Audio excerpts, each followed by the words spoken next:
Hello food lovers, welcome to simple curries. నేను మీ రేఖ. ఈరోజు simple curries ఛానల్లో మరొక సింపుల్ రెసిపీతో వచ్చేసాను.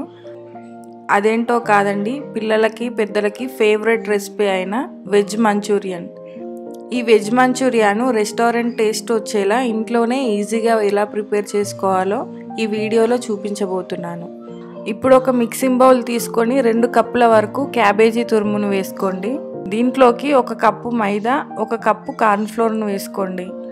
అలాగే 1/2 టీ స్పూన్ ఉప్పును కూడా వేసుకొని ఇవన్నీ కలిసేటట్టు బాగా మిక్స్ చేసుకోవాలి. క్యాబేజీలో వాటర్ కంటెంట్ ఎక్కువగా ఉంటుంది కాబట్టి మనం వాటర్ వేసుకోకుండా ఈ వాటర్ కంటెంటే సరిపోతుంది. మనం స్పెషల్గా మళ్ళీ వాటర్ వేసుకొని కలపాల్సిన అవసరం లేదు. ఈ వాటర్ కంటెంట్ ఎక్కువగా అనిపిస్తే మీరు మరికొంచెం పిండిని వేసి ఈ విధంగా అయ్యేటట్టు కలుపుకోవాలి. ఈ విధంగా బాగా మిక్స్ చేసుకున్న తర్వాత చిన్న చిన్న బాల్స్లా ప్రిపేర్ చేసుకోవాలి. ఇలా బాల్స్ ప్రిపేర్ చేసుకున్న తర్వాత పక్కన స్టవ్ పై డీప్ ఫ్రైకి సరిపడా ఆయిల్ వేసుకోండి. ఈ ఆయిల్ హీట్ అయిన తర్వాత మనం ప్రిపేర్ చేసుకున్న బాల్స్ అన్నింటినీ డీప్ ఫ్రై చేసుకోవాలి. ఫ్లేమ్ని మీడియం ఫ్లేమ్లో పెట్టుకొని వేపుకోండి, లేదంటే బయట తొందరగా మాడిపోయి లోపల పచ్చిగా ఉంటాయి. ఈ విధంగా గోల్డెన్ బ్రౌన్ కలర్ వచ్చిన తర్వాత మరొక సైడ్ తిప్పుకోవాలి. ఇక్కడ చూడండి, బాల్స్ చక్కగా వేగాయి. ఇప్పుడు దీన్ని ఒక టిష్యూ పేపర్ వేసుకున్న ప్లేట్లోకి తీసుకోండి. తర్వాత మరొక ప్యాన్లో 2 టేబుల్ స్పూన్స్ వరకు ఆయిల్ వేసుకోండి. ఆయిల్ హీట్ అయిన తర్వాత సన్నగా తరుగుకున్న పచ్చిమిర్చి, వెల్లుల్లి, అలాగే ఉల్లిపాయ ముక్కలు, సన్నగా తరుగుకున్న అల్లంను కూడా వేసుకొని బాగా కలుపుకోవాలి.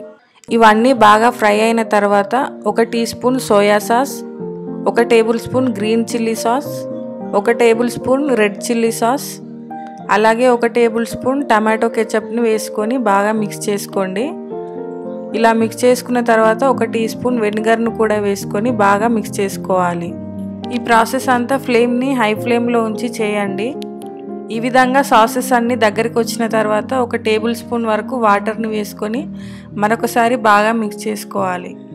తర్వాత దీంట్లోకి మనం ముందుగా ప్రిపేర్ చేసుకున్న బాల్స్ అన్నింటినీ వేసుకొని బాగా మిక్స్ చేసుకోవాలి.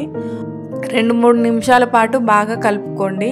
మీరు ఇన్స్టంట్గా వెజ్ మంచూరియన్ ప్రిపేర్ చేసుకోవాలనుకుంటే మనం డీప్ ఫ్రై చేసిన వెజ్ మంచూరియన్ బాల్స్ని ఫ్రిడ్జ్లో స్టోర్ చేసుకొని పెట్టుకోండి.